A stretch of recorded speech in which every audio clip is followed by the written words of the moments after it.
I watched what might be the most bizarre movie I've ever seen in my life last night. Have you heard of a movie called Biosphere? Is Pauly Shore? No, That's Biodome. It's got Mark Duplass and like it's like more of an indie movie, but it's like supposed to be like a futuristic, not really thriller, but drama, I guess. And like the crux of the movie is they're in the biosphere, like, you know, like a self-sustaining kind of ecosystem thing. Mm-hmm. And strike one is like, it's the cheapest, worst looking biosphere on Earth. Like my house is better equipped to survive the apocalypse than what like bunker they built. And it's only 2 guys in there. And the whole, like, I don't know if you guys are the same. When I see one of those like post-apocalyptic things, kind of like Martian is different, but it's a survival thing, I should say. I like the part where they kind of parse out how their food works and how the production of these things are maintained so that you can kind of buy in and be like, oh, okay, now I kind of understand the fail points where it could get rough. They spent no time on that. There's 2 of them in like 1,000 square foot dome. And most of the space is allotted to like a full kitchen and a bookshelf and like a gaming setup. And then their entire food production, I'm not making this up, is 1 tomato plant and a bathtub with 3 fish in it. Well, that won't do. And they're eating fish all the time. And so at one point, they have 3 fish left. And one of the dudes is jacked. There's like a jacked super genius black guy. Fish? They're these. I don't actually know the time. They looked like just big goldfish. They're probably that large, fully grown. Koi, maybe koi. They weren't as pretty as those, so maybe something else. Koi but can look like goldfish. The 2 characters were there's like a jacked genius black guy, and this like so retarded it was like bordering on unbelievable white guy. And clearly the black guy's the leader. He like at one point early on was like, they got in a little tiff and the black guy's like, I'm the one who invented and built this place. And the meek retard's like, you're right. And meanwhile, I'm like, if I built this place as a survival shelter, I wouldn't admit to it. Like it's literally 1 bathtub, a bedroom. It's more like a dorm than it is. And then they had 1 female fish and 2 male fish. And the last female fish dies. And so they're coming to terms with the fact that they're going to die. And then the next day, they notice one of the fish is turning into a female because I guess some fish can do that. And the black scientist guy's like, it's never been recorded in this species before. It's like a clownfish, you know, because they can become androgynous or whatever. And then literally like, at this point in the movie, I like paused because I'm like, how much longer is this? I thought it was like one of those 80-minute movies, 2 hours, almost 2 hours long.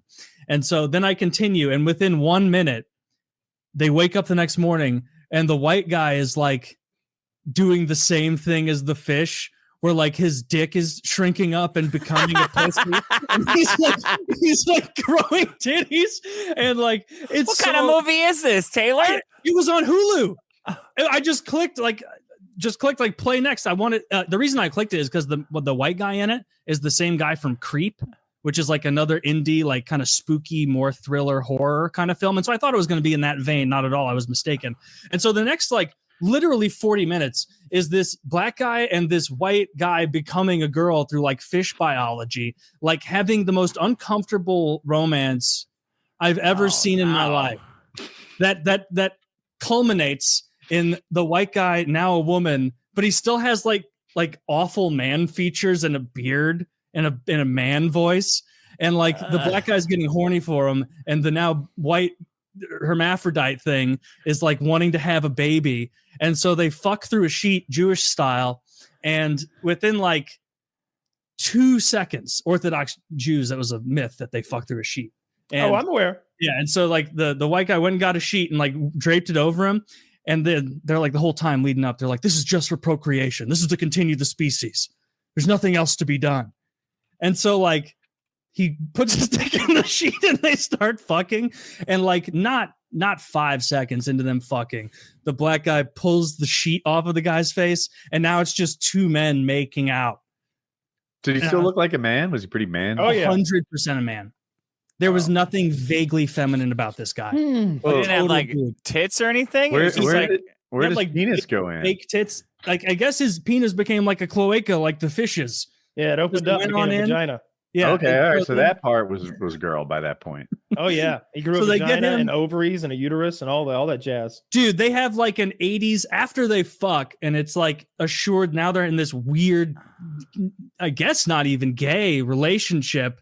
Like there's like an 80s music montage of like the black guys now like they're like serving each other coffee, smiling, and the black guy's like rubbing the pregnant man's feet. It's the most bizarre thing I've ever seen in my life. I'm like, and this was one of those movies that I threw on so I could like go on my computer and like look at hockey stats or like look at Twitter, see what was going on. And like halfway through, I'm like, what's going on? How's this movie gonna end? Terrible ending. Nothing ends up happening. They like the guy's like about to pop pregnant, and they're like, we have to find a new world for our baby. And it was a little upsetting. I didn't like it. So 2 thumbs down. Don't watch. It's like the Dave Rubin story. Is that what it? I think Dave Rubin purchased his baby from. So this would be a little more ethical than that. Yeah. Is that a true story? It's a true story. Yep. Damn. And there was an entire B plot where that made no sense and added nothing to the plot. Where like the black guy would be like, "I can't believe you were the president of the United States," and the white guy, "I'm 100% serious," and the white guy's like, "I can't believe I made you my top advisor," and it's like, what is this? What are we doing now? It had nothing to do with the rest of the story. Well, it kind of does. It explains why they're both there, right? The world, there's been an apocalypse. And no, it doesn't. You know, the bunker they were in was if you and me, Kyle, made our own bunker.